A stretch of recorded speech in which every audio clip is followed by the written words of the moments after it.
আসসালামু আলাইকুম। আশা করি সকলে শারীরিক ও মানসিকভাবে সুস্থ আছেন। জীবনে দেখবেন যে মানুষটি যত বেশি ঠেকে গিয়েছে সে মানুষটি তত বেশি শিক্ষা গ্রহণ করেছে। ঠেকে যাওয়ার মানে এটা নয় যে আপনি হেরে যাচ্ছেন বা আপনি পালিয়ে যাচ্ছেন। ঠেকে যাওয়ার এটা যে আপনি সেখান থেকে কি শিখতে পারলেন।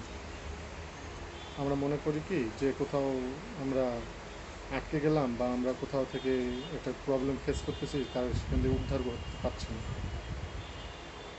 কিন্তু সেখান থেকে উদ্ধার হওয়ার যে কৌশল, যে দিক, সেটা যে আপনি ফেস করে নিজেই একাভাবে উঠে আসছেন, সেটাই হচ্ছে জ্ঞান। এবং সেখানেই আপনি সব কিছু করতে পারবেন। নিজের সফলতার সর্বপ্রথম যে কাজ, সে কাজটি হচ্ছে আপনি আগে নিজে সচেতন হতে হবে এবং কৌশল রাখতে হবে। আশা করি সকলেই শারীরিক ও মানসিকভাবে সুস্থ থাকবেন। আসসালামু আলাইকুম।